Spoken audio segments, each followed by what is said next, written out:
Good day, grade sevens. I hope you are all fine and well today here on a Friday afternoon.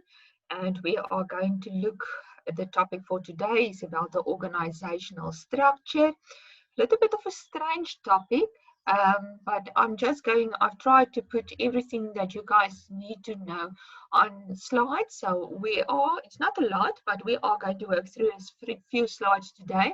But at the end of the day, it's not going to take us so long for today. Right, but let's just start by greeting each other first.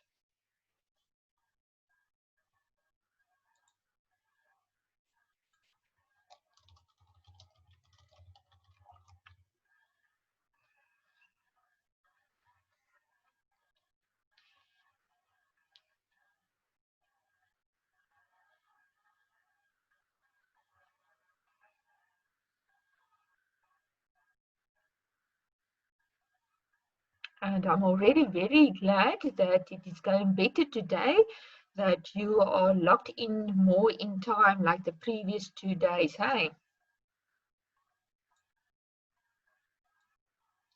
Right, we're going to start off today with a case study. I'm first going to read it through to you. Then are some questions based on the case study. All right, there are some marks involved, but don't worry too much about that. I'm going to read it, but then I'm going to give you some time if you want to reread it by yourself and to answer the questions. Okay, so I hope you've got your pen and your paper ready. So let's go through the case study. They say the heading is Never Too Old to Start a Business. Maggie's original Maggie. I'm not sure how actually you pronounce that, but all right. At the ripe old age of 82 years, Maggie Mugaze is no ordinary gogo. She is the entrepreneurial co-founder of Maggie's original Maggie, a business which manufactures and distributes the traditional maize-based fermented drink. After starting on a small scale in 2006, Maggie accessed assistance from Cedar and funding from the Technology Transfer Fund, which has enabled her to grow the concern and the supply supermarkets across Garankuba and neighboring areas. Maggie is the generic name for the non-dairy or non-alcoholic energy-giving beverage used by many of the maize-consuming populations in Africa. My recipe was first formulated by my loving grandmother, the late Mrs. Sapula Pue, during the Great Famine of 1933, says Maggie. This was a difficult time in our history where crops failed, scores of livestock perished, and lots of people died of starvation. Faced with the challenge of feeding 14 grandchildren, my grandmother decided to make a tasty, nourishing meal for us.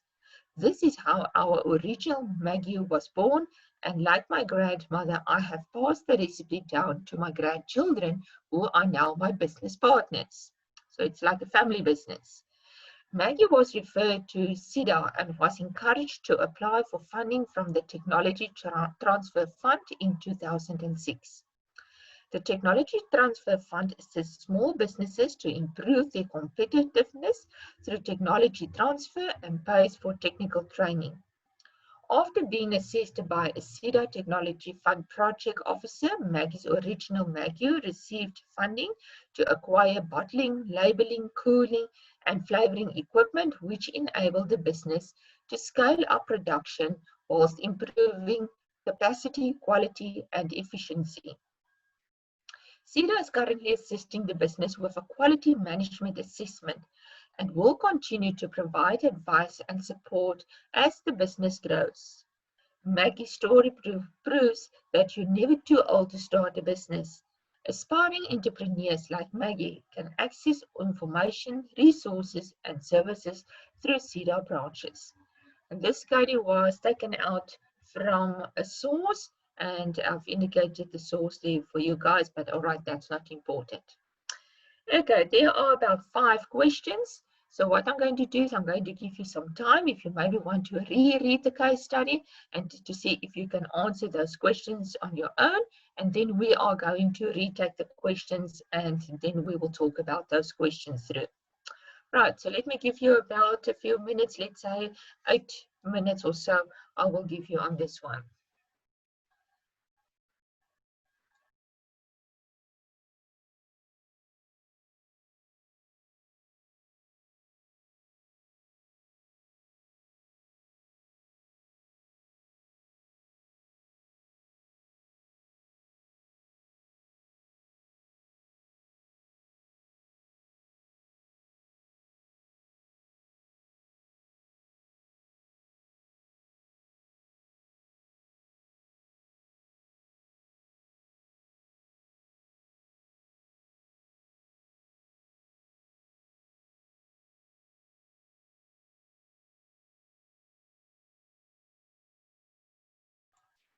I think it's one or two people that was just logging in now. So for you guys, I've already read the case study, but you can just quickly go through it, read through it, and then you will see there are 5 questions. Try to answer those 5 questions on your own, and then we will work through it. Okay.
Okay, I see there's another person that starts to attend now. Okay, that's fine. We're almost there to look through the case study. So it's not an assessment, don't stress. Okay, so don't worry about the marks that you see. So I've read through the case study. If you can quickly maybe scan through it and see if you can answer the questions, I am going to start almost time that I'm going to start working through the questions as well. So I'm just going to give you another minute or two.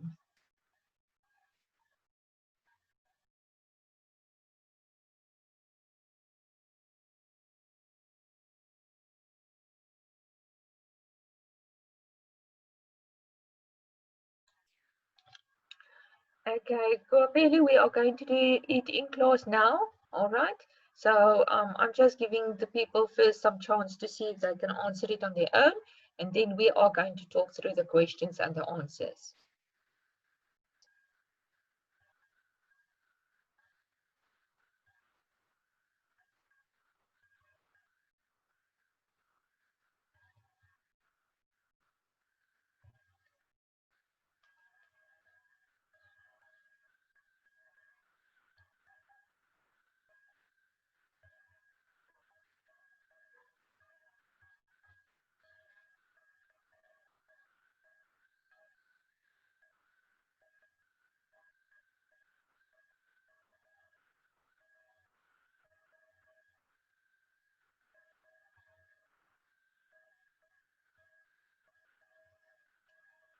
No, people. Okay, that is why I always say you must log in time because then you will know what's going on. So there's another person asking people, this is not an assessment. It's a normal lesson today. Okay, so it's a normal case study that I'm going to give to you now. We have already read through the case study. You can read it again, and then we're just going to have some answers or questions on the case study. Okay. Why do I do this? Because especially from next year on, then you're going to get a lot of these things. Okay, almost with each topic in EMS, they're going to give you a case study, and then they're going to ask you questions based on that case study. So you will see sometimes, then I will do it like this. I just want you guys to already get the feeling of it, how you must do it. But don't look at the marks. Okay, it's not an assessment. It's not going to count. We doing it as a normal lesson.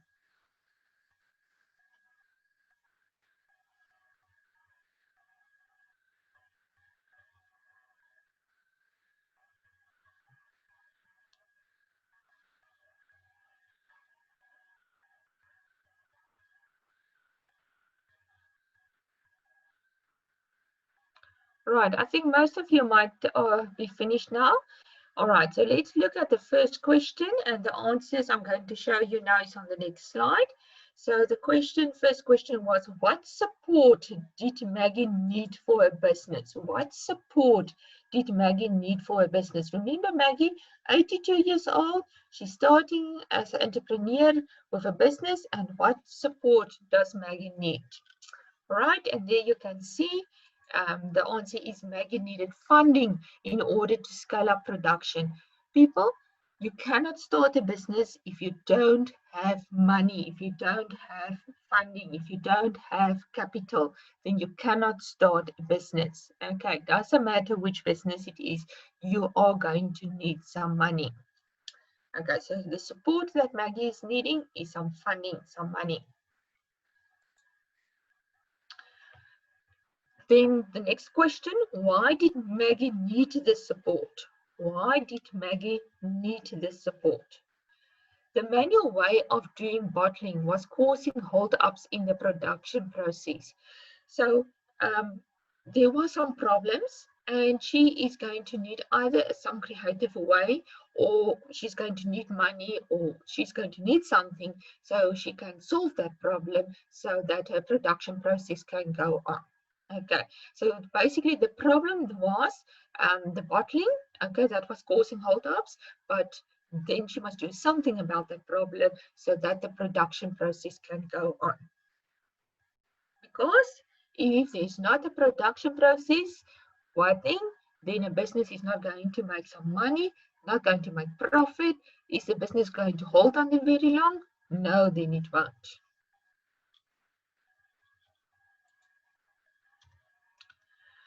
Right, next question. What effect did the support from Cedar have on Maggie's business? What effect did the support from Cedar have on Maggie's business? They acquired equipment which enabled the business to scale up production whilst improving capacity, quality, and efficiency. And that was somewhere in the case study they did said that. I can remember these words of improving capacity, quality, and efficiency. Okay, so Cedar was giving the necessary equipment that she was um, needing for the problems that she had, so that her problem could be sorted out, that her production can be scaled up, and that will also improve the production process and how much they will produce, the capacity, the quality of it, and how efficient it will be. Then there was number D. Why do you think it was necessary for Maggie to scale up production? Of course, you can think for yourself. Why is it necessary to scale up production? Okay, to meet the growing demand for a product. So everyone wants a product, but if there's going to be a problem or she's not having enough of that product, what's going to happen? Then people is going to say, oh, this is now starting to get nonsense, so we are not going to be interested anymore. Okay, so there was a quite demanding in a product, and therefore she needed to scale up her production. And how does the technology transfer fund help small businesses? Okay, so we talk about the TTF. So how does the technology transfer fund help small businesses? They assist small businesses to improve their competitiveness. That was also in the case study somewhere, through technology transfer and pays for technical training. All those things was in the case study. So this is like a type of organization that is having a lot of money, and then they help small businesses like Maggie's business to improve business so it can lift up production and that she can make some more money at the end of the day. All right, so this case study was more about actually of entrepreneurship. But as I said, that was just an idea to give you an idea of how this subject EMS is going to work on in the future, that almost on every topic that you're going to do in EMS, they might give you a case study, okay? So something that you're going to read through, and then you're going to get some questions based on that case study that you need to answer.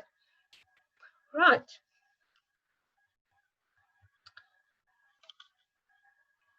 Okay, so now we're going to move on. Now actually the next part, what the topic was saying, organizational structure, we're actually going to start with that right now. What do you think that separates Bitsians from others? Yes, it is our culture that distinguishes us. Right, and there you can see pictures of people, different kinds of people. So what we're actually going to talk about today is about traditions. People are different, okay? And that's not wrong. People must be different, but we must acknowledge it. We must respect each other. And they talk here about Bitsians. I don't know if you guys know this, but on the first Friday, I'm talking of South Africa because it's different from country to country. In South Africa, the first Friday in August is actually Bitsians Day. Okay, so I don't know if you guys know this. All right, and we're almost in August, so that means next Friday will be Bitsian Day in South Africa. And if you don't know this, you can more than welcome to go and Google it. So just to give you an idea, this was inception in 2013, this Bitsian Day in South Africa, and it has grown in prominence with each passing year and has become an occasion which Bitsians eagerly look forward to.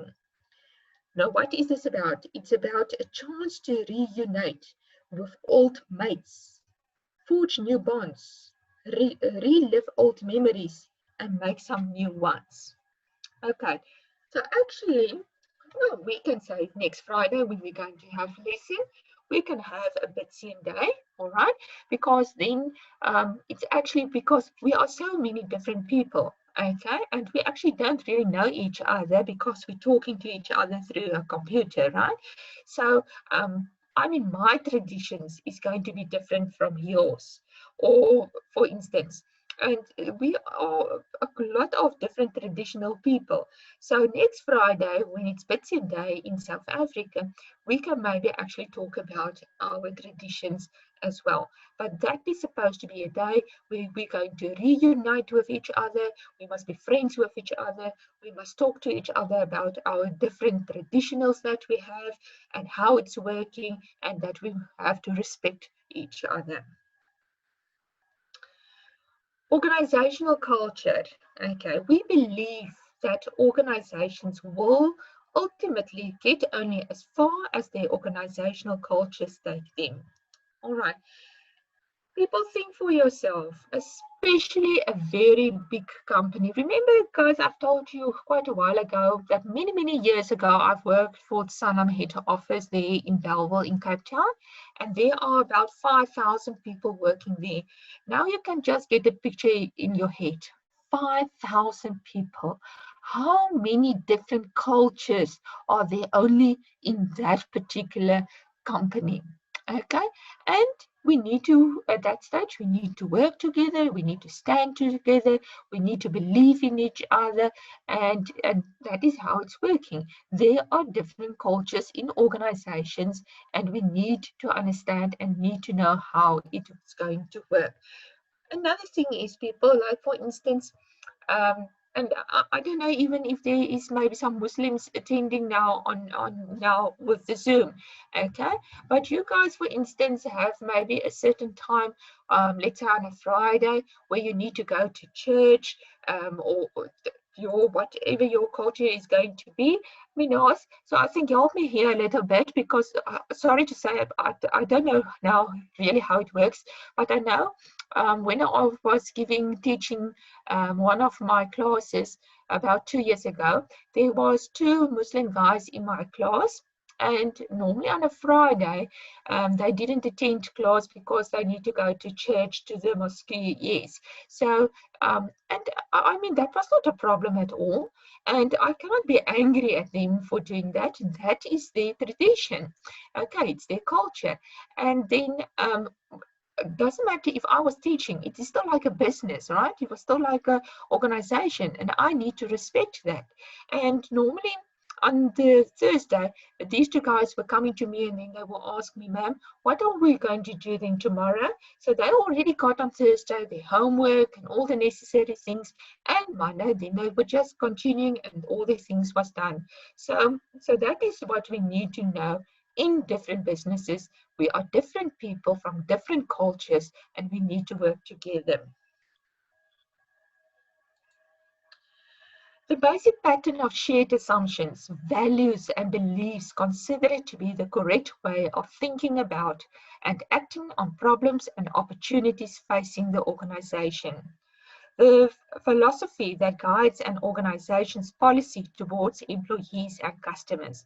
So all these different culture or different beliefs or traditions must be set up in a document, in a policy document of a business. So in that document, it must state it, that, let's say, if it is a public holiday, a Christian public holiday for me, for instance, then I cannot, let's say, work on that Christian public holiday. Okay, then it's a public holiday. If it is like, for instance, then for the Muslim, then it must be stated in that policy, let's say on that time on a Friday, they need to go to the mosque or whatever. So then I can't tell them, if I'm the boss of that company, I cannot tell them, you know what, you're not attending work. I'm sorry, you're not getting your salary. That's not how it's going to work. All right. So there must be a pattern between the different values and beliefs and the cultures of the people, and it must be set out in a policy document of the business. The culture of an organization represents certain predefined policies that we already said, which guide the employees and give them a sense of direction at the workplace. So it might say, okay, you know what, you're not attending Fridays between certain hours, maybe the business, but then you must remember, I'm going to give the other person what that was working maybe that time, I'm going to give, let's say every Monday, I'm going to give that person off at work. Something like that. So there must be, it must be set out in a document, there must be direction of it. The culture decides the way employees interact at the workplace. So, of course, your boss must be in charge of it, and he must make sure that all the different employees and the employees and everyone must understand how it's working.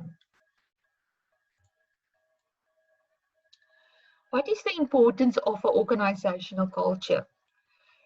The culture decides the way employees interact at the workplace. The organization culture brings all the employees on a common platform. It is the culture of the organization which extracts the best out of each team member. You can also think for yourself, let's say it was a school, and again, there's different people from different cultures in school, and you need to work on a group thing. And then in that group, you have the different traditions, for instance, and then again, you need to respect each other. If you want to say, right, we want to come together, let's say tonight, to work on whatever assignment you need to do as a group, and then there might be one of those people saying, but you know, guys, I'm sorry, I cannot attend tonight because I need to do this, or I must be there, or whatever the case might be. The culture of the workplace also goes a long way in promoting healthy competition at the workplace. The culture of an organization represents certain predefined policies which guide the employees and give them a sense of direction at the workplace. We've actually already said that on the previous slide as well. Culture influence perception. Okay, there's a little saying that's saying, in a world as complex as ours, each of us is shaped by many factors. Culture is one of the powerful forces that acts on us. And look at that example I'm going to give to you. It's saying when you shape a round finger, it means 0 in Indonesia, but in Brazil, that is red. So can you see how different people are, how different culture factors can be on people? What it means in one country is meaning something else in another country. It can, for instance, to be honest with you guys, quite a few years ago, I was staying in the Limpopo province. And the people that was there, and I'm talking now about, and I really just say this to give you an idea. Um, the the black people that was there at the school, they were so different from even the black people that is in the Eastern Cape where I was now. Um, that and because in the Eastern Cape, I think you got the Xhosas, and then in the Limpopo it was more the Swazi and the Vengas people, but they were very, very respect they have for people. For instance, especially the boys in the class, when they talk to you, and that was, I love it, they will always put their hands together when they talk to you, and that is to show that they have respect for people. And I mean, where on earth are you going to get a white person that will put their hands together when they talk to somebody? So that was really very interesting to me. And I really, as I said, I really respect that for the boys to do that when they have talked to me in the class. But again, as I said, that is only a difference between provinces in the same country. Now you can think how things will be different in different lands, for instance.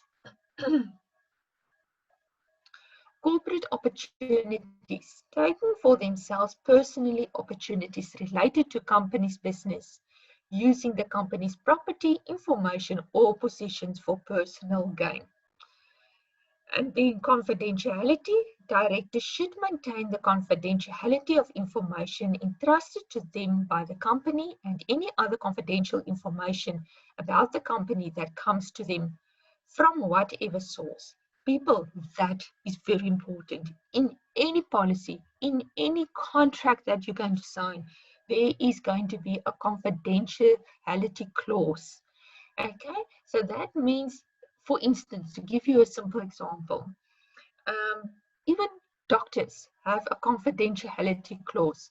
So if you go to the doctor with a sensitive case or a very personal case, okay, you don't want him, as soon as you leave the consultation room, then he's jumping on his phone, phoning almost the whole neighborhood, telling everyone that you have that condition or this condition and what's wrong with you. Okay, there is a confidentiality clause that is saying he needs to give all the information for himself. Okay, and the same in the business. So either if you are a client or if you are an employee of the business, there must be a confidentiality clause where whatever your private life, what's going on in your life, has nothing to do with the other people. Okay, so it's again all about respect for each other. Then you will see we have some guidelines, especially compliances with laws, rules, and regulations, fair dealing. Um, I mean, really, if there's not any rules or laws in our land, you guys can think what is going to happen. And that was also very strange to me. Um, a very good thing, but it was still very, very strange when, for instance, you guys remember I said it was what, now 2 weeks ago, when I've moved from the one province to the another province, and I needed to get a permit because of COVID and all these things. I need to get a permit to travel from the one province to another province, and they stopped me, okay, on the border of between the two provinces. They stopped me, and I need to show them the permit. I need to show them my ID. They need to sign all my details in a book, for instance. And yeah, it was holding up everything because there was a lot of people standing there to try to rule the traffic and so on. But there's only one person that was there that needs to write in everything in the book and to check your permit to see if you have the correct permit and all those things. So now you guys can think, for instance, just switch off your video. Boipelo, just switch off your video. So now you guys can think for yourself how far the traffic was standing there and how long it did take us to get actually through the border to the other province side. To give you an idea, I think I was just waiting 20 minutes before they helped me, and then when they helped me, it was another 10 minutes or so. So basically, half an hour of my time was just wasting on that border to get through. But at the end of the day, okay, then if I think about it, then it is a good thing. There must be rules, there must be regulations in our country. Encouraging the reporting of any illegal or unethical behavior. So if you know somebody is doing something that he's not supposed to do, okay, report it. There must be compliance procedures in place. And even if you go into any business, okay, there should be actually, looks like a poster that must be at the entrance of the building. And on that poster, it will say compliance procedures. So that is the way you need to act at the business. And then there must be action taken against unethical acts. And that is why I actually put, let's say it's a police officer picture I've put there for you guys.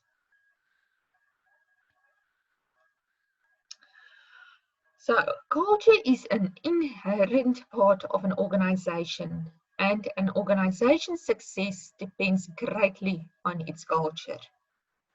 So I'm saying again, right, next week, Friday, it is actually, let's say, it's not a public holiday, but it's going to be National Bitscians Day in South Africa, meaning that we are all one. We are all friends. Okay, or you need to reunite with old friends, and you need to be nice and friendly with each other. and we need to respect each other, and we need to respect each other's culture. Doesn't matter who you are or where you're coming from at the end of the day. And this we do now. We've talked about our private life, but the same must be done when you are one day in a business. Think again. Let's say one day you're working for a very big company where there is 5,000, 6,000 people there from different cultures. Then you need to know, you need to work with them, you need to respect them as you want them to respect you as well at the end of the day. And everything will go towards the success of that business if everyone is working together at the end of the day. Right, so just a very, very, very, very quick repeat. Okay, right. The first part, the case study, as I said, was more about entrepreneurship. That was just to help you to get an idea of what is going to lie ahead in future for you guys. But actually, the lesson for today was about organizational structure or culture. I want to read this one again. We believe that organizations will ultimately get only as far as their organizational cultures will take them. So these different organizational cultures in the organization working together will lead to the success of that business. We all have different values, beliefs, cultures, traditions. It must be set out in a policy of the business. And every different culture must interact in their specific workplace. So there must be a common platform where all the employees need to know the different organization culture and how it's working. And the idea is to promote a healthy competition or competitive workplace. This one I also want to read again. In a world as complex as ours, each of us is shaped by many factors. Culture is one of the powerful forces that acts on us. Remember, very important, the confidentiality clause that must be always set out in a contract, in a business. There must be guidelines, there must be laws, rules, regulations. If there's any illegal or unethical behavior, then you must report it. There must be action taken against it. And culture is an inherent part of an organization, and an organization's success depends greatly on its culture. Right, is there any questions?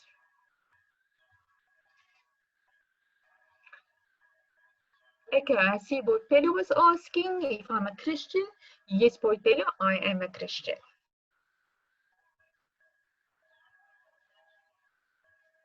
Any other questions?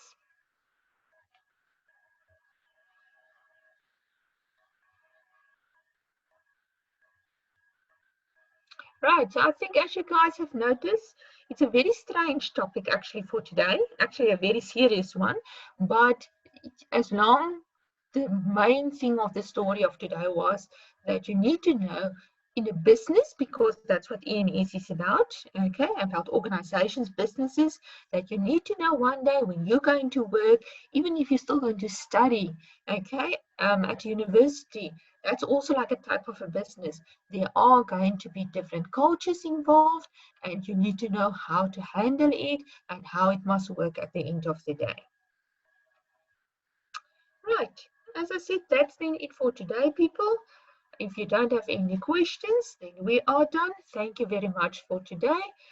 I hope you all got a wonderful, wonderful weekend. I hope that the weather will stay like it is today, not too cold. And then I will chat to you on Monday again. All right. Okay, people, stay safe. Enjoy your weekend. Goodbye.